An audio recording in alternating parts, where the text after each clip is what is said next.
നമസ്കാരം. സമൂഹത്തിനും പൊതുജനങ്ങൾക്കും ശല്യമായ ചില പൊതുപ്രവർത്തകരുണ്ട്. പേടി കാരണം ആരും മിണ്ടില്ല. ഒരു വിഭാഗത്തിന് അവരെ ഇഷ്ടമായിരിക്കാം. കാരണം ഈ ന്യൂനപക്ഷങ്ങൾ ചെയ്യുന്ന, അതായത് ഇവരെ അനുകൂലിക്കുന്നവർ ചെയ്യുന്ന എന്ത് തെമ്മാടിത്തരങ്ങളെയും കണ്ണടച്ച് പ്രോത്സാഹിപ്പിക്കുന്നത് കൊണ്ടും അവരുടെ ഒപ്പം നിൽക്കുന്നത് കൊണ്ടുമാണ് ഇത്തരം പൊതുശല്യങ്ങളായ പൊതുപ്രവർത്തകരെ ചിലർ പിന്താങ്ങുന്നത്. അത്തരത്തിൽ എല്ലാത്തരം തെമ്മാടിത്തരങ്ങളും പ്രവൃത്തികളും ചെയ്യുന്ന ഒരു പൊതുപ്രവർത്തകനുണ്ട് ഇങ്ങ് തിരുവനന്തപുരത്തെ വെള്ളനാട്ട്. അയാളുടെ പേര് വെള്ളനാട് ശശി എന്നാണ്. മുമ്പ് കോൺഗ്രസ്സുകാരനായിരുന്നു ശശി. പിന്നീടാണ് ഇയാൾ CPM-ലേക്ക് വന്നത്. ഒരു പൊതുപ്രവർത്തകനും യോജിക്കാത്ത തരം പ്രവൃത്തികളാണ് ഇയാളുടെ ഭാഗത്തു നിന്ന് അടിക്കടി ഉണ്ടാകുന്നത്. ഇയാൾ 6 തവണ വെള്ളനാട് പഞ്ചായത്ത് പ്രസിഡൻ്റായിരുന്നു. 5 തവണ കോൺഗ്രസിനെ പ്രതിനിധീകരിച്ചാണ് ഇയാൾ പ്രസിഡൻ്റായത്. അതിനുശേഷം CPM-ലേക്ക് വന്നു, മത്സരിച്ചു, ജയിച്ചു, വീണ്ടും പ്രസിഡൻ്റായി. ഇതിനിടയിൽ ഇയാൾ ഉണ്ടാക്കി വെച്ച പുകിലുകൾ ചില്ലറയൊന്നുമല്ല. ഇപ്പോൾ കക്ഷി വിവാദ നായകനായിരിക്കുന്നത് ഒരു മുള്ളൻ പന്നിയെ തല്ലിക്കൊന്ന കേസിലാണ്. രാഷ്ട്രീയക്കാരനായാൽ ഒരു ഗുണമുണ്ട്, എന്ത് തെമ്മാടിത്തരവും ചെയ്യാം. പ്രത്യേകിച്ച് CPM-കാരനായാൽ പോലീസ് പിടിക്കില്ല, കോടതിയിലും കയറണ്ട. ഇനി കോടതിയിൽ എത്തിയാൽ തന്നെ പൊതുപ്രവർത്തകനാണെന്നുള്ള പരിഗണന കിട്ടും. എന്ത് തെമ്മാടിത്തരം കാണിച്ചാലും ജാമ്യം കിട്ടാവുന്ന ചെറിയ ചെറിയ വകുപ്പുകളൊക്കെ എടുത്ത് പോലീസും സഹകരിക്കും. അതാണ് രീതി. പക്ഷേ ഇത്തവണ തെറ്റിപ്പോയി ശശിക്ക്. തല്ലിക്കൊന്നത് ഒരു മുള്ളൻ പന്നിയെയാണ്. ഈ മുള്ളൻ പന്നി വന്യജീവി സംരക്ഷണ നിയമത്തിലെ ഷെഡ്യൂൾ 1-ൽ പെടുന്ന ഒരു മൃഗമാണ്. അതിനെ ആക്രമിക്കുകയോ കൊല്ലുകയോ ചെയ്താൽ 3 വർഷം മുതൽ 7 വർഷം വരെ തടവും 25,000 രൂപ പിഴയുമാണ് ശിക്ഷ. എന്തായാലും ഇപ്പോൾ ശശി ഒളിവിലാണ്. എല്ലാ തവണത്തെയും പോലെ ശശിയുടെ പദ്ധതി ഇത്തവണ നടപ്പില്ല. നമുക്ക് അതിലേക്ക് വരാം. അതിനു മുമ്പ് ശശിയുടെ പഴയ ചില വികൃതികൾ ഒരിക്കൽ കൂടി പറയാം. 2021-ൽ ആരോഗ്യ സബ് സെൻറ്റർ ഉദ്ഘാടനത്തിന് തന്നെ ക്ഷണിക്കാത്തതിൻ്റെ പേരിൽ ശശിക്ക് വലിയ രോഷമുണ്ടായി. പുള്ളി നേരെ സ്ഥലത്തെത്തി ഒരു ചുറ്റികയെടുത്ത് ശിലാഫലകം അടിച്ചങ്ങ് തകർത്തു. ഈ കേസിൽ പോലീസ് ശശിയെ അറസ്റ്റ് ചെയ്തു. ഇതിനുശേഷം ശശി ചർച്ചയാകുന്നത് ഒരു 1.5 കൊല്ലം മുമ്പാണ്. അവിടെ ഒരു കടയിൽ അതിക്രമിച്ചു കയറിയ ശശി ആ കടയിലുണ്ടായിരുന്ന സ്ത്രീകളെയും ഒരു കുട്ടിയെയും ആക്രമിച്ചു. ഈ വീഡിയോ വളരെ വ്യാപകമായി പ്രചരിച്ചിരുന്നു. പക്ഷേ ശശിക്ക് ധൈര്യമുണ്ട്. താനൊരു രാഷ്ട്രീയക്കാരനാണ്, പ്രത്യേകിച്ച് CPM-കാരനാണ്. തൻ്റെ ഒരു പൂട പറിക്കാൻ പോലും ഇവിടെ ഒരുത്തനും ധൈര്യപ്പെടില്ല. എന്തായാലും ആ കേസിലും ശശിക്ക് വലിയ തട്ടുകേടുണ്ടായില്ല. കാര്യങ്ങൾ അങ്ങനെ കഴിഞ്ഞു പോകുമ്പോഴാണ് തദ്ദേശ തെരഞ്ഞെടുപ്പ് വരുന്നത്. ശശി മത്സരിച്ചു. ശശിയുടെ നല്ല കാലത്തിനും നാട്ടുകാരുടെ കഷ്ടകാലത്തിനും ശശി അങ്ങ് ജയിച്ചു. അതോടെ ശശിക്ക് അഹങ്കാരം അങ്ങ് ഇരട്ടിച്ചു. കാരണം 6 തവണ പഞ്ചായത്ത് പ്രസിഡൻ്റ് ആയിട്ടുണ്ട്. അതിൽ 5 തവണയും കോൺഗ്രസ് സീറ്റിൽ നിന്നാണ് മത്സരിച്ചത്. അപ്പോഴൊക്കെ ജയിച്ചു.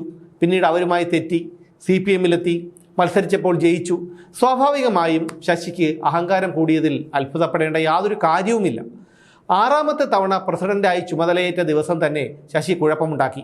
പഞ്ചായത്ത് വാഹനം കിട്ടാത്തതിൻ്റെ പേരിൽ വാഹനത്തിൻ്റെ താക്കോൽ ഊരിയെടുത്തു ശശി. പിന്നീട് പഞ്ചായത്ത് സെക്രട്ടറിയുമായി വാക്കേറ്റവും കയ്യാങ്കളിയും ഉണ്ടായി. ഈ പഞ്ചായത്ത് സെക്രട്ടറിയെ ജാതി പറഞ്ഞ് അധിക്ഷേപിച്ചു എന്ന പരാതി ഉയർന്നത് കഴിഞ്ഞ ആഴ്ചയാണ്. ശശിയുടെ ശല്യം സഹിക്കാൻ പറ്റാതെ പഞ്ചായത്ത് സെക്രട്ടറി ആത്മഹത്യാ ഭീഷണിയൊക്കെ മുഴക്കിയിരുന്നു. അതും വലിയ വാർത്തയായതാണ്. ഇപ്പോൾ സംഭവിച്ചത് എന്താണെന്ന് വെച്ചാൽ 2 ദിവസം മുൻപ് വെള്ളനാട് വാളിയറയിലെ അരുൺകുമാർ എന്ന ഒരു വ്യക്തിയുടെ വീട്ടിൽ ഒരു മുള്ളൻ പന്നി കയറി. അരുൺകുമാർ ഇക്കാര്യം വാടങ്ങം ശൈലജയെ അറിയിച്ചു. ശൈലജയെ നേരെ വിളിച്ചു വെള്ളനാട് ശശിയെ. കേട്ടത് പാതി കേൾക്കാത്തത് പാതി ശശി പാഞ്ഞെത്തി. എന്തായാലും വീട്ടുടമസ്ഥനായ അരുൺകുമാർ വനം വകുപ്പിനെയും ഇക്കാര്യം അറിയിച്ചിരുന്നു. നാട്ടുകാർ വനം വകുപ്പ് അധികൃതരെ കാത്തിരിക്കുന്ന സമയത്താണ് വെള്ളനാട് ശശിയുടെ രംഗപ്രവേശം. പഞ്ചായത്ത് പ്രസിഡന്റാണല്ലോ ശശി. തൻ്റെ ശൗര്യം തെളിയിക്കാമെന്ന് കരുതി. ഇതൊക്കെയല്ലേ അവസരങ്ങൾ. ആ അവസരം കളഞ്ഞു കുളിച്ചാൽ അത് വലിയൊരു നഷ്ടക്കച്ചവടമാകും. ശശി നേരെ ഒരു ഇരുമ്പ് പൈപ്പ് കയ്യിലെടുത്തു. ഇരുമ്പ് പൈപ്പ് കൊണ്ട് മുള്ളൻ പന്നിയെ അറഞ്ചം പുറഞ്ചം അടിച്ചു. അടികൊണ്ട് അവശനായ പന്നി അങ്ങ് ചത്തു. ശശി പന്നിയെ അടിക്കുന്നതും പന്നി ചാകുന്നതുമെല്ലാം അവിടെ നിന്നവർ മൊബൈലിൽ പകർത്തി. ഈ മൊബൈലിൽ പകർത്തുന്നത് കണ്ടതോടുകൂടി ശശിക്ക് വീണ്ടും ശൗര്യം ഇരട്ടിച്ചു. എന്തായാലും വനം വകുപ്പ് അധികൃതർ എത്തിയപ്പോൾ കാണുന്ന കാഴ്ച പന്നി ചത്തുമലച്ച് കിടക്കുന്നതാണ്. ശശിയാകട്ടെ ആ ഏരിയയിലെങ്ങും കാണാനുമില്ല. എന്തായാലും മുള്ളൻ പന്നിയുടെ മൃതദേഹം വെള്ളനാട് മൃഗാശുപത്രിയിൽ പോസ്റ്റ്മോർട്ടം നടത്തി സംസ്കരിച്ചു. കാര്യങ്ങളെല്ലാം കഴിഞ്ഞപ്പോൾ വനം വകുപ്പ് അധികൃതർ ശശിയെ തപ്പിയിറങ്ങി. പക്ഷേ ശശി ഇതിനകം പമ്പ കടന്നിരുന്നു. വനം വകുപ്പ് മാത്രമല്ല, പോലീസും ശശിയെ തിരക്കി നടക്കുകയാണ്. ജാമ്യം കിട്ടാത്ത വകുപ്പാണിത്. ശശിയുടെ ഉദ്ദേശം ഒളിവിൽ നിന്നിട്ട് മുൻകൂർ ജാമ്യം എടുക്കാമെന്നായിരിക്കും. പക്ഷേ അവിടെയാണ് ശശിക്ക് പാളിപ്പോയത്. ജാമ്യം കിട്ടാത്ത വകുപ്പാണ് ഇത്. അറസ്റ്റ് ചെയ്ത് കോടതിയിൽ ഹാജരാക്കിയാൽ പിന്നെ കോടതി തീരുമാനിക്കും കാര്യങ്ങൾ.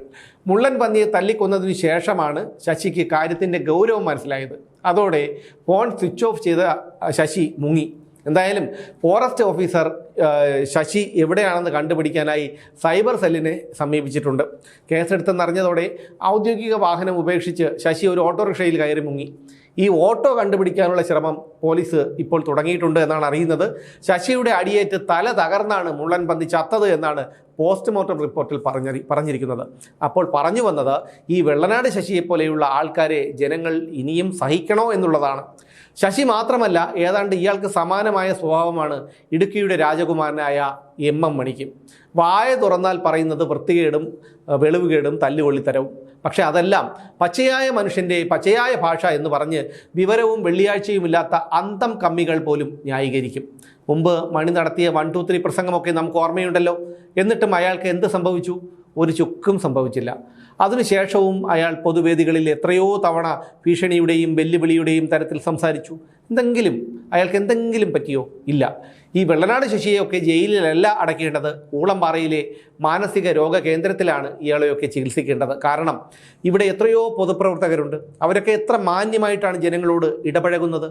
അവരുടെ സ്വകാര്യ ജീവിതം നമുക്ക് മാറ്റി നിർത്താം. പക്ഷേ പൊതുവേദികളിൽ പിണറായി വിജയൻ ഒഴികെ അവർ എങ്ങനെയാണ്, എത്ര മാന്യമായിട്ടാണ് പെരുമാറുന്നത് എന്ന് നമുക്കറിയാം. ജനങ്ങളുടെ നികുതി പണം കൊണ്ടാണ് ഇവരൊക്കെ ഇങ്ങനെ വിലസി നടക്കുന്നത്. ജനങ്ങളാണ് ഇവരെ തിരഞ്ഞെടുക്കുന്നത്. പക്ഷേ അധികാരത്തിൽ കയറിയാൽ ഇവരുടെ വിചാരം ഈ വോട്ട് ചെയ്ത് ജയിപ്പിച്ച് വിട്ട നമ്മളൊക്കെ ഇവന്മാരുടെ അടിമകളാണെന്നാണ്. ഇവരുടെ ഈ മിഥ്യാധാരണയാണ് മാറേണ്ടത്. ഒരിക്കലും അംഗീകരിക്കാൻ കഴിയുന്ന കാര്യങ്ങളല്ല ഇത്. മനസ്സിൻ്റെ സമനില തെറ്റിയതുപോലെ പെരുമാറുന്ന സ്ത്രീകളെയും കുട്ടികളെയും പോലും പരസ്യമായി തല്ലാൻ മടിയില്ലാത്ത ഒരു മൃഗത്തെ ക്രൂരമായി തല്ലിക്കൊല്ലുന്ന ഇയാളെ ഭ്രാന്താശുപത്രിയിലല്ലാതെ മറ്റെവിടെയാണ് കൊണ്ടുപോകേണ്ടത്? മാറ്റം വരേണ്ടത് നിയമത്തിനാണ്. പൊതുപ്രവർത്തകർക്ക് യാതൊരു പരിഗണനയും അധിക നിയമപരീക്ഷയും നിയമം കൊടുക്കരുത്.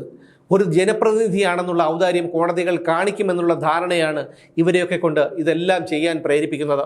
അതിന് മാറ്റമുണ്ടാകില്ല. കാരണം ഈ നിയമങ്ങളൊക്കെ എഴുതി വയ്ക്കുന്നതും മാറ്റം വരുത്തുന്നതും അധികാരം കയ്യിലുള്ളവന് അനുകൂലമായിട്ടായിരിക്കും. ഇതൊക്കെ നമുക്ക് വേണ്ടിയാണ്, നമ്മളെപ്പോലെയുള്ള സാധാരണക്കാർക്ക് വേണ്ടിയാണ്. ഒന്നും പറഞ്ഞിട്ട് കാര്യമില്ല, എങ്കിലും പറഞ്ഞു എന്നേ ഉള്ളൂ.